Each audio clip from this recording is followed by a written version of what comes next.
You're listening to the latest Scots Whay podcast. And in this edition, I travelled to Biggar in South Lanarkshire to talk to writer and actor Pauline Lynch, aka PK Lynch. And you can find out the reason for that in the podcast. We were mainly talking about her terrific debut novel, Armadillos. You can read the Scots Whay review of that over at the website. But I wanted to find out how this book came around, the reasons behind setting it in Texas, having the characters that she does, and also just where the initial idea came from. So we chat about that, also about her time on the MLIT Creative Writing course at Glasgow University. Pauline's had a fascinating life. She was in the original Trainspotting and has been in other critically acclaimed movies as well. And her time in theatre is just fascinating. A global career in theatre, it's fair to say. And we chat about lots of other things as well. I think the best thing to do is for you to listen to it, really. So, here it is. Hello everyone, and welcome to another Scots Whay podcast. And today we're down in Biggar to talk to Pauline Lynch. Hello, Pauline. Hello. And we're here basically, or firstly, to talk about your novel Armadillos. But you've had quite an interesting life, so we'll talk some more about that later on if you don't mind. But let's start with Armadillos. It's your debut novel, is that right? That's right, yeah. Mm-hmm. So, it's, for those who don't know, it's set in Texas. It's based on the story of a 15-year-old girl called Aggie. And let's just start there. Why Texas and why Aggie is a central character?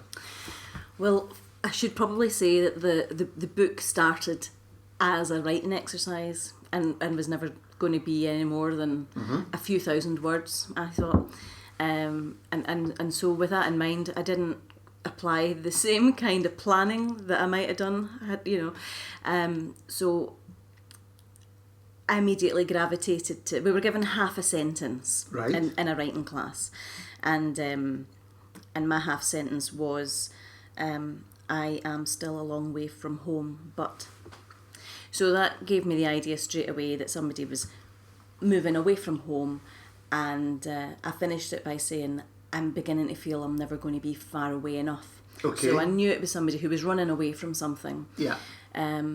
So I decided to make that something really dark. She's running away from a very abusive family situation, and I put it into Texas because it's so huge and it's a good place to run away in. Yeah.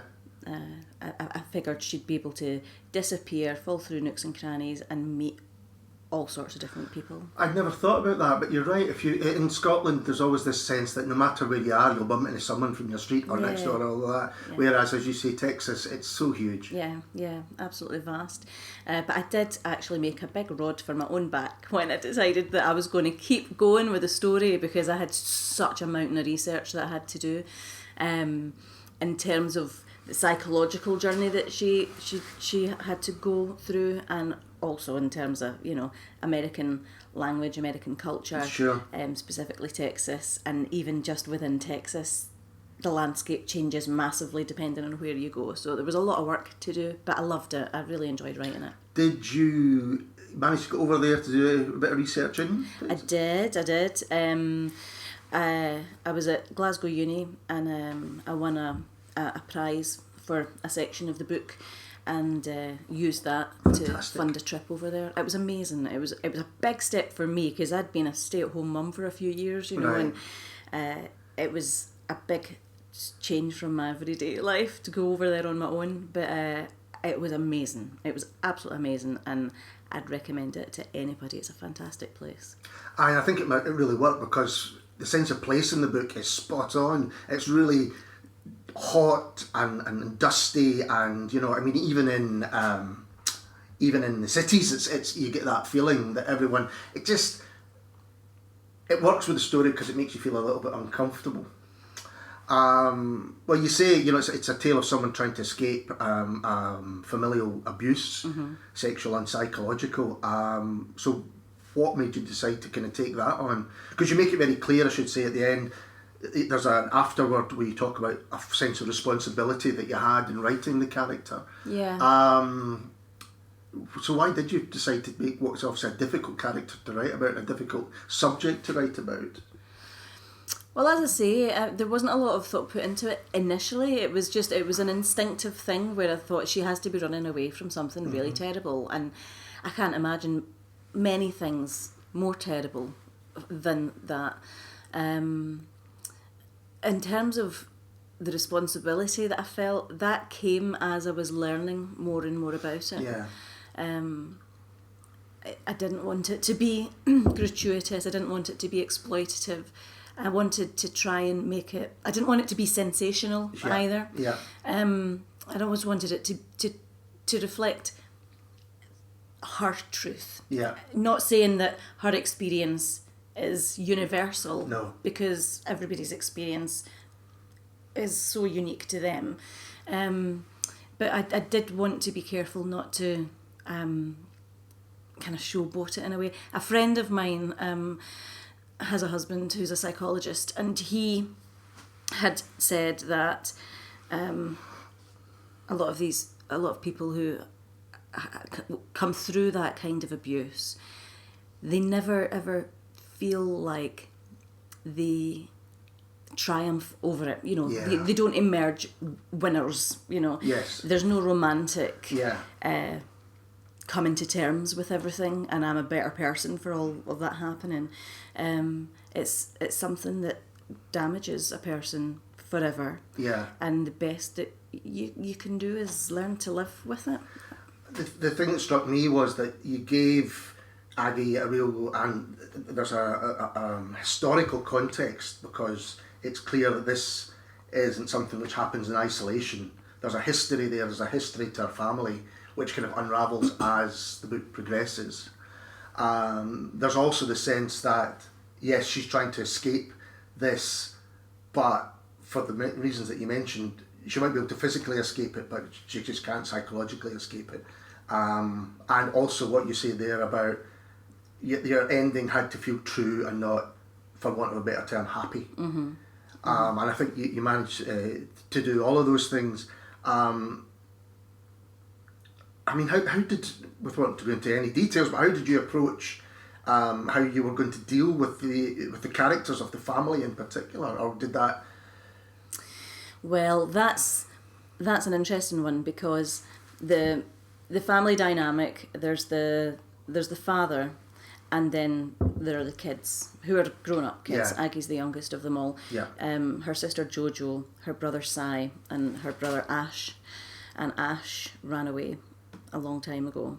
And there's definitely a sense of betrayal on Aggie's part, because she feels that her sister Jojo, who she was so close with, allowed it all to happen. And Jojo is older. She could have taken a bit more responsibility. She could have stopped it happening. Yeah. This is Aggie's point Yes. of view. But I wanted to, and that's all valid, absolutely. Yeah, of course. But I also wanted to look at the damage that had been put on to Jojo as well. Yeah. And kind of look at how these people are just doing the best they can in the circumstances that they've got. Because it's really easy to judge. Absolutely. When you don't really know. And I wanted to kind of try and show a different side to it, where Jojo does have a great deal of love for Aggie, but she was doing her best. Yeah. Choices are extremely limited. Yeah. Absolutely. Yeah, And Aggie makes her choice to try and get away when that opportunity arises. It also seems to me that, and certainly in the early stages of the book, but actually right throughout the book, Aggie has kind of started to realise who, not just what's been done to her, but who she is herself, and it's a really confusing time for her. Mm-hmm. She realises that she can affect certain people that she can act in certain ways to manipulate people. You know, there's the scenes where she manages to get rides by blackmailing the various people that she gets into the cabs with. In terms of Aggie as a character and her development, how did you decide to kind of move her in the direction that she does? I think she's just got a real spark. You know, I think she is one of life's survivors. I wanted to write a character who you feel hopeful for. Yeah. She's going to keep trying, but yeah, at the same time, she's dealing with everything that's happened to her. You throw quite a lot at her for her to deal with. Well, that's the thing, you know. A lot of people who run away from terrible situations end up in really, really bad situations again. Absolutely. You know. There's a line in the book where Aggie realizes that she makes friends with another girl, and she says to this girl, "People like us are always going to end up on the street. We're always going to end up attracting the attention of bad people because we're easy pickings, really." So she does get a lot thrown at her, but it couldn't be any other way. I think, you know, if a street girl, you know, she's got to be plucky and she's got to fight and scrabble to stay on top. She, as you say, she makes friends, and she actually ends up in, I don't know, would you call it a commune or a squat or a commune? Yeah. And which is full of these fantastic characters, none of whom turn out to be, I think, stereotyped in any way. They all have these hidden sides to them which slowly reveal themselves. When you first meet them, they're often given one name, you know, like, I can't remember your name, is it Beast? Beast Woman. Beast Woman. And, you know, so these really, like, well, you can judge what that person's going to be like, and then you get these wonderful sides which kind of reveal themselves, like making rubber armadillos, which I think is a fantastic thing. Was that something that you were very wary of doing? That, you know, you had these people who could just have been one-dimensional, and yet you say, no, but they also do this.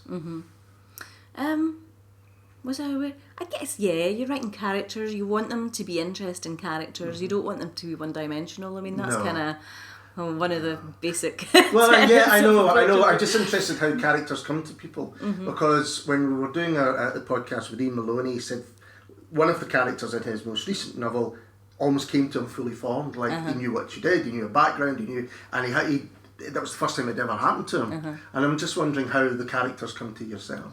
Well, no, they didn't arrive fully formed. Often Aggie, I think, arrived fully formed. Right. But the rest of them, they arrived, you know, I'd be writing something and they'd turn up, and once they were there, I had to decide what they were doing there and who they were going to be. So it was very much a feeling my way with them. Yeah, because I just wonder if you think, well, here's this character and she is this, or he is this, and this.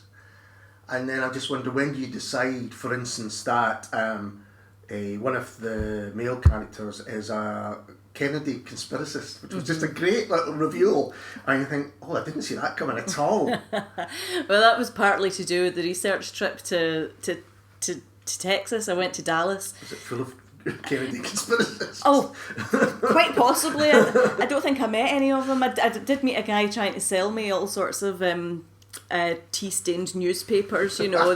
This was the original from the week that Kennedy was shot and all that sort of stuff. So there is an industry there. But it was just too good not to use, the whole Kennedy tie with Dallas, you know. And that's kind of what the research was so brilliant for, was it did open doors of the plot and gave ideas for characters, you know. And that's the thing that I really loved doing, was the surprises that came on board with the research, you know. And that same character is a Scot who's found himself in the States. Yeah. And what was the reason for doing that?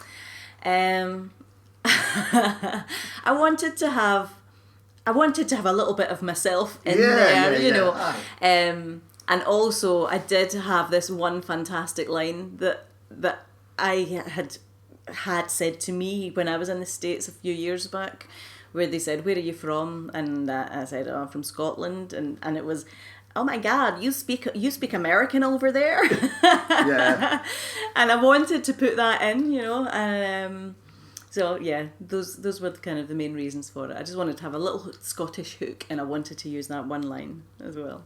The other character, I'm not going to divide them along the times of like the men bad and women good, because it's not like that at all. However, there's on both sides there's extraordinary kind of kindness, but then there's extraordinary cruelty as well, and often even sometimes within the same character. Mm-hmm. Was that something that kind of complexity was something that you hope to bring out in your characters as well? Yeah, and I think it's a real thing, you know, particularly if you're talking about people who are right on the edge of society and they have their own health issues. And actually it's true of all of us. Yeah. You know, none of us are 100% of anything. No. But I think with those characters, it's just a little bit closer to the surface. I think, under incredible stresses of just kind of surviving almost, they come to the surface. Mm-hmm. So Aggie, for instance, herself, has, you know, moments where she would do anything to help certain people, and then other times it's the reversion of, no, I need to look after number one here, just as I have always done. Mm-hmm. Yeah. Without giving anything away, how did you decide that you were going to move towards some, because I don't know if I should say this, I'm not going to say it, but there becomes a moment where Aggie realises that she can't escape completely. How did you decide you were going to deal with that? Well, again, that was to do with,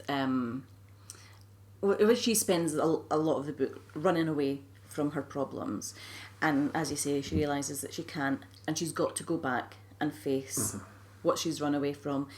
And it's to do with that thing we were talking about earlier about there not being a victor, you know. Yes, so she thinks she's going to go back and she's going to sort these people out and put them in their place, and she's going to walk away. She's feeling invincible at this point in the book for reasons that I won't go into. Spoiler alert.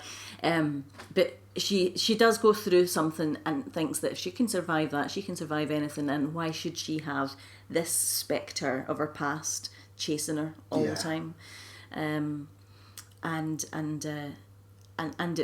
It's to do with that thing of what happens when you face the thing that you're trying to get away from, and things don't go exactly as you think they're going to go to.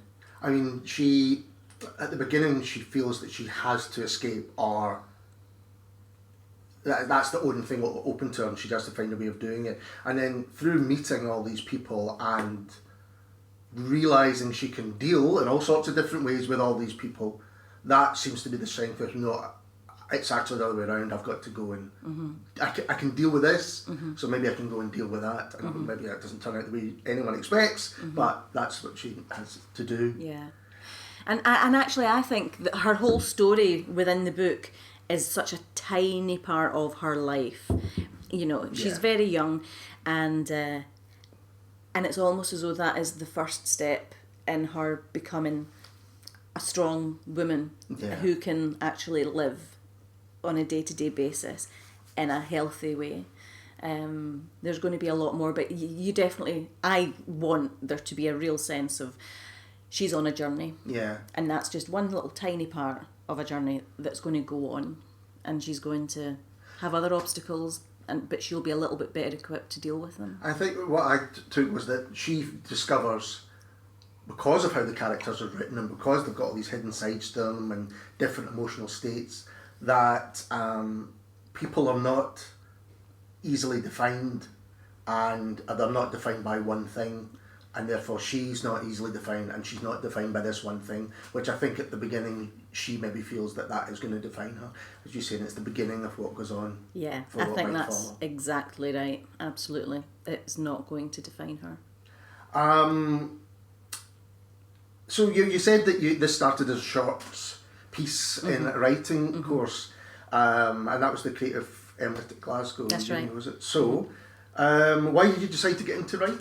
Why become a writer? Or was it something you'd done all your life, or was? Yeah, I've written all my life, from a little tiny kid.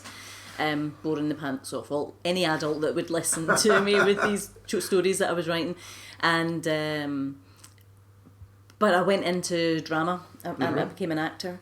But even when I was doing that, I was still trying to write. We had to, for our final thesis, I tried to get them to let me write a play, and they wouldn't, because I was no good at it. So did you go to drama school? So I went to drama school down in London, Rose Bruford, and it was always a side thing. Once I discovered drama and acting and instant gratification and all that, but after I had kids, and my partner's an actor as well, it was so difficult to juggle it all, and I thought, I'm going to stay at home for a while, and that allowed me to really concentrate on acting. And even applying for the MLIT course felt like a major step forward.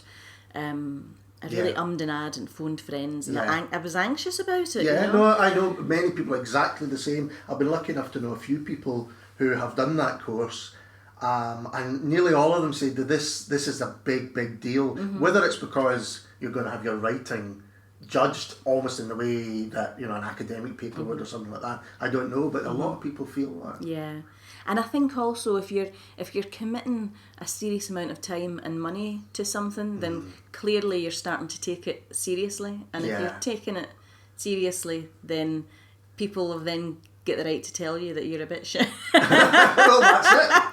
You got to throw it out. But you must have had that as an actor as well. Absolutely, which is, I think, one of the reasons why I was like, okay, with acting and auditions, I mean, you just go to so many and get so many knockbacks and rejections. So the idea of, taking on something else where that also happened was just kind of this, like the work of a madwoman almost, but if you've got to do that sort of thing, you've got to do it, and so I guess like Aggie, you just keep jumping through the hoops, and it's always just a little step closer on your journey to wherever it is you're ending up, So it sounds like your expectation was that it was going to be not a trial at all, but it would be quite a tough thing. How was the reality of the course? I really enjoyed it, I must say. I was another reason I was nervous was because I'd been out of uni life for a long time, and I've never been particularly academic, and the literary world does give off a sense of, academia, and I wondered about, was I just absolutely fooling myself here, and was I going to be a laughingstock when I got there? And I'm sure I was in certain quarters, but I loved it. I loved the time that you had to dedicate to reading, you know. And I would leave my partner alone with the two boys and say, "Sorry, dear, I've got to go to the pub. I've got to read a book," and it was perfectly legitimate. And it was a real luxury being able to just dedicate all that time to reading and writing, and the constant writing, and knowing that you've got deadlines to meet every single week. It's just a really good discipline. And I think that course in particular, I don't know if it's like at other universities,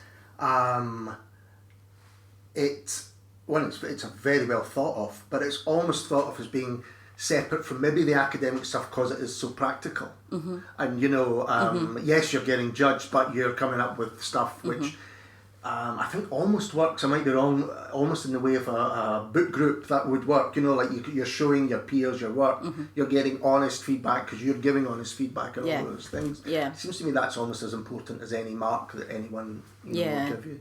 And and that works on a few different levels as well, I think, because the other thing that you learn is that everybody's feedback is very welcomed, but you don't have to take it all on board.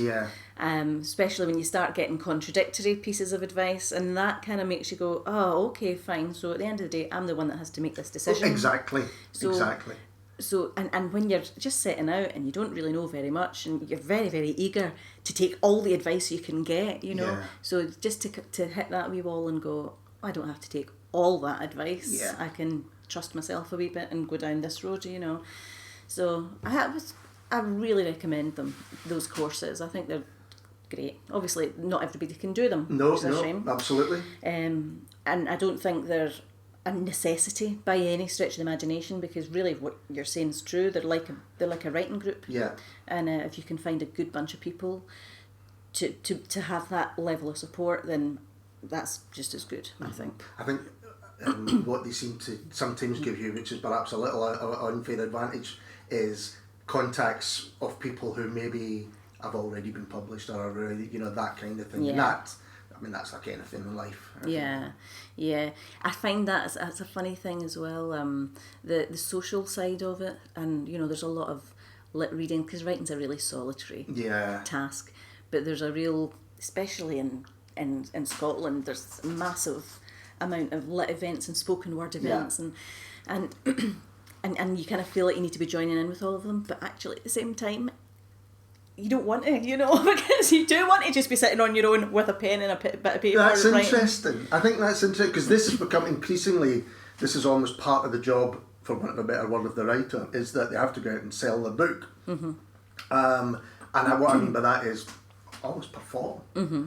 And some people, it comes very naturally to. I'm sure it comes naturally to yourself, having, with your background. Some people it really doesn't. I always feel that in itself is a bit of a shame, because if you start to say, well, part of this is for you to stand up and read in public, and people aren't comfortable with that, doesn't diminish the book in any way. Not at all. But it's difficult, because events now seem to be Waterstones or increasingly there's less and less bookshops to do these things in. But I know you had your launch. Oh, I had across it the in road, bigger. didn't you? Yeah, we've got an amazing bookshop here called Atkinson Price.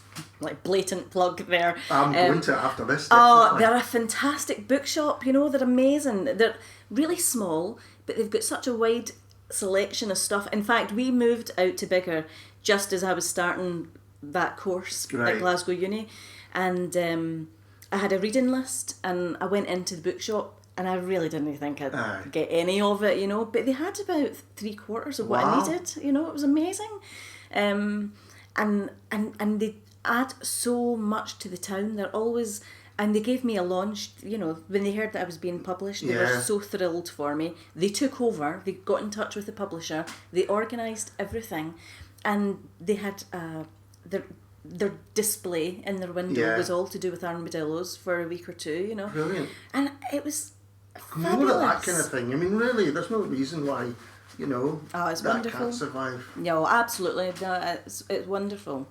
And I love Waterstones. I do. I love them. And I had an event there a couple of weeks ago, and they were fantastic, and so central, and everybody can come.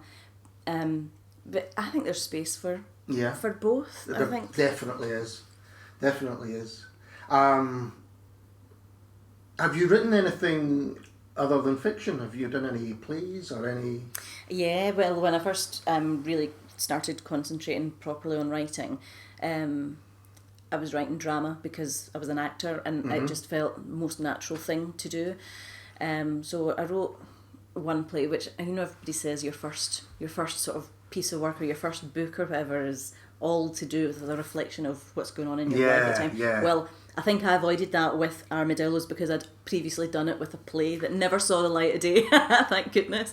And I wrote a play called King of the Gypsies, which was looking at Romany people and what they have to face on a day-to-day basis. And that also involved a lot of research, and it was a one-man show by a very talented actor who was playing the part, and he started off in India 1,000 years ago, and it was him running through time, and his journey reflected the journey of the Romany people throughout Europe, and it was fascinating to research it all. It was really, really interesting, and how they end up in Britain as well. Do you still act?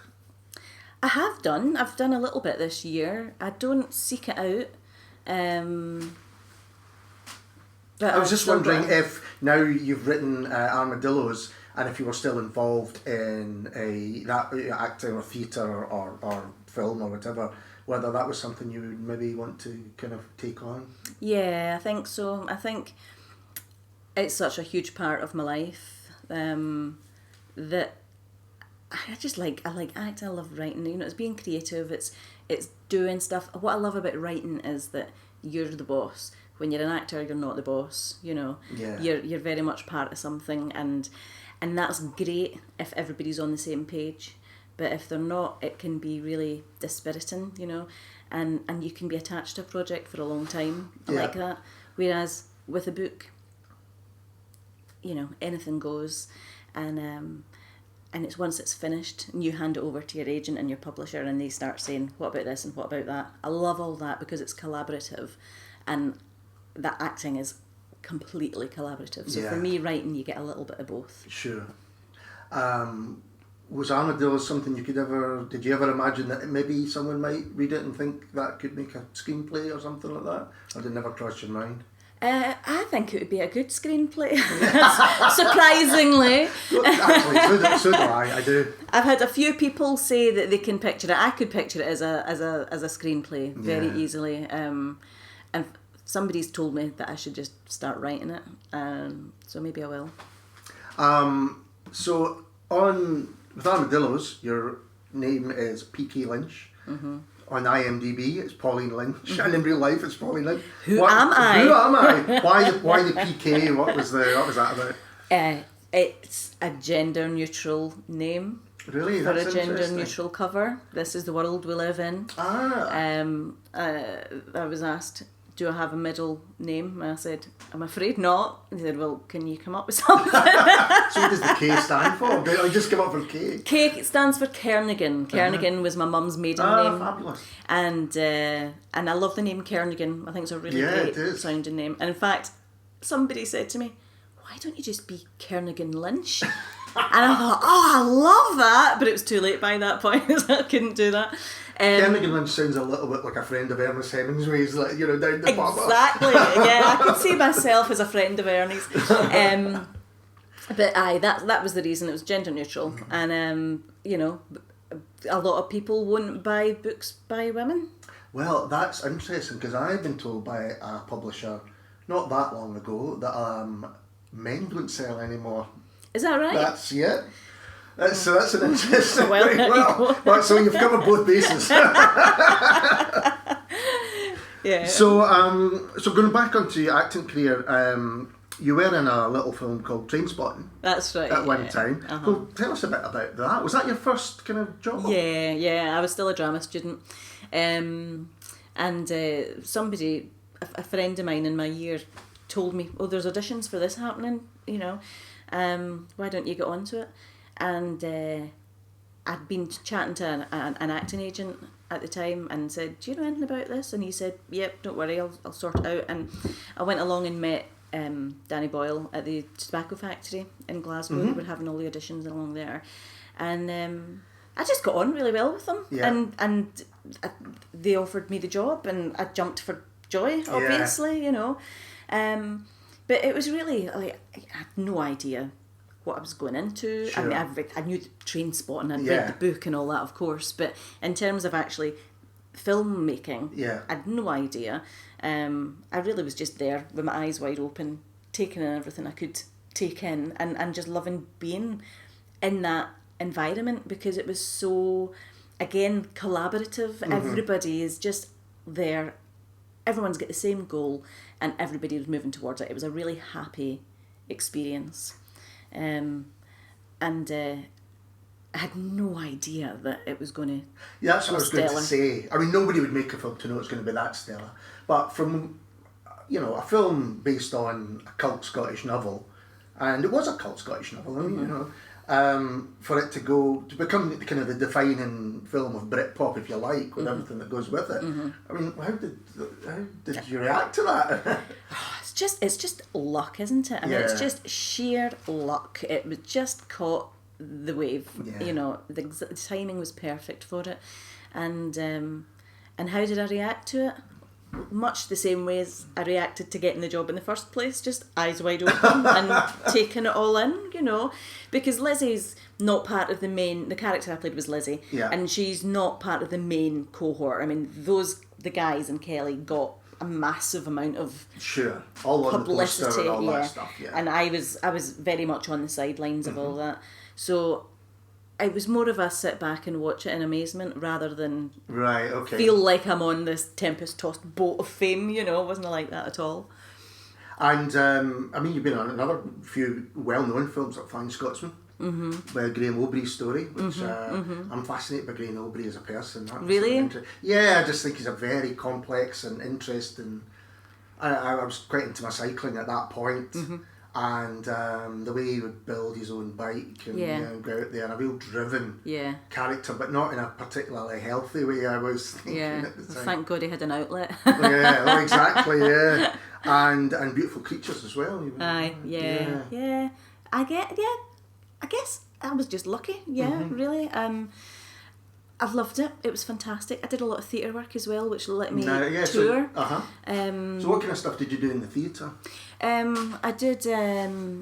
I was in the chorus of Medea with Fiona Shaw playing Medea, and Deborah Warner directing it. And that was a West End job that lasted 3 months. But then we went over to the States with it, and it was supposed to be a wee 7-week job, and we got a Broadway transfer, so we toured around the States for a few weeks, and then ended up on Broadway for 3 months. Fantastic. So we were over there for about 5 or 6 months in total. So I saw a lot of the States, and I love it, you know. It was fantastic, and also living the high life, you know. You're on stage at night, especially in New York. I mean, all the famous people come to see the show. Al Pacino came, Dustin Hoffman came. I mean, absolute, you know, you'd just fall down at their feet. You know. So that was all amazing, and they're probably in the audience going, "Is that Lizzie from Trainspotting?" I'm sure, yeah. But aye, so it was fab, and I've done some kids theatre as well, which a company over here called Catherine Wheels, who are lovely people to work with. Any actors listening, if you can work with them, do. And those jobs, you know, Australia and China and Singapore. Fantastic. I know, and I would never have gone to those places had it not been for being an actor, you know. So I feel really, you know, I look back on it now. Surreal. Because now I stay at home. I've got the 2 kids. I've changed I don't know how many nappies in my life, and looking on that, it's a completely different part of my life. My kids know nothing about it. Yeah, and I probably wouldn't be impressed if you told them. Oh God, no, not in the slightest. And you think, you look back and you go, God, that was something. You know, it was terrific. And I noticed that, because this is how simple my research is, but I noticed that your last entry in IMDb is Outlander. Is that right? Yeah. So talk about the phenomenon that is Outlander. Oh, I had a tiny little part in Outlander. I can't talk about the phenomenon that's Outlander because I was only there for a couple of weeks. It's huge though. I think a lot of people in Scotland don't realise how massive Outlander is. I think that's right, over in the States, because I'm friends with Sam, who plays what's the main character's name? I can't remember. Is it Robbie? But anyway, and every now and again he posts something on Facebook where you go, oh my God, he's absolutely huge. I think he led the New York parade on St. Patrick's Day or something like that, you know. You go, wow, that is phenomenal. It is absolutely massive. I know. But it's not on terrestrial TV over here. TV here, I know. Yeah, you have to go out and buy the box set, and I don't think people are doing that. But it really is, especially in the States, I think, because it's become huge. Yeah. So what, in terms of your writing, have you got any plans for what you're going to do next? Are you still kind of dealing with Armadillos? No, I am working on my next book, which is set a bit closer to home this time. It's set in Scotland. I think it's going to be between Scotland and London, because I spent a few years living in London as well. And it's similar themes, so looking at families. I'm really interested in family dynamics and how the situation that you're just plonked into, that you've had no choice over, and how it shapes your life and I think that's informs who you interesting. are. Yeah, I've always been interested in that, and I think there's no shortage of stories from situations like that. So that's kind of where I am at the moment. Well, again, going back to Armadillos, I thought the family dynamic there's this ideal, you know, whether you want to call it a nuclear family or whatever, but the idea of what family life should be, you know, that it should be protective and that people should love one another, and you know, and all that's instinctive and it's taken for granted. And of course, Argy's family are as far away from that as you could. Well, actually, yeah, that's very complicated, and without wanting to simplify it, but on a single reading you would say, well, look what's happening here. But that's true. There are plenty of families where it's just, people might not get on, or they don't love each other, and they don't. And you're right, people just get plonked in the middle of it and say, here, meet this new person, and this is going to be your brother, and hope you get on, and all these things. Yeah, and that issue of what is abuse as well, because we've all got, there's very clear behaviours that can be classed as abuse, but I think what's also as important to look at is the emotional abuse that a lot of people, and I think the Scottish government of the Westminster government have just made it. It's now, emotional abuse is now recognised as a crime now. Yeah. But it's shades of grey. I mean, where does that just become? Where does a kind of minor character flaw tip over into something that's damaging? Yeah, because people might not be meaning to hurt people, but but they do, and they cause damage. Where do you draw the line? It's very complex. So, how far have you got on with this? Your next piece? Well, just at the very beginning. Or? It's got to be handed into my publisher. That's when deadlines occur. Yes. So it's due in at my publishers in January. That's as much as I can say about it. That's fair enough.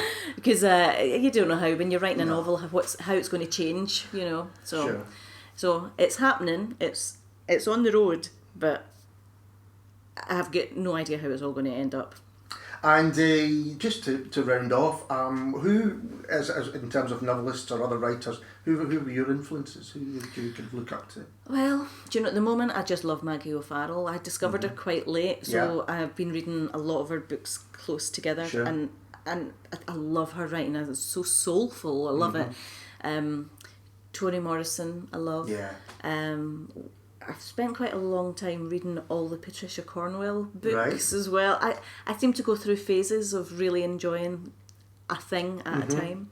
I can understand that. You read one and you think, well, I want to, and Ian McEwan, I loved a lot of his, particularly his earlier stuff as well. And Sebastian Faulks, I loved his Birdsong. It's really, really stayed with me. But all sorts, really. All sorts and everything.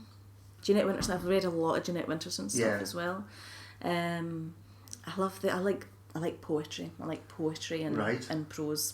And I like. You do write any poetry yourself? Oh, it's been known, but it's not recommended. That's very honest of you.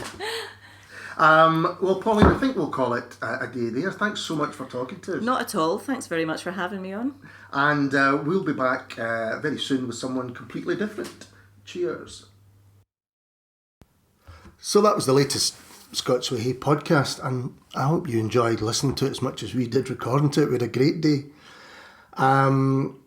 What's happening next? We don't really know, but I'm sure it'll be someone equally as interesting next time round. It's as much a surprise to you as it is to us. See you next time, and thanks for listening.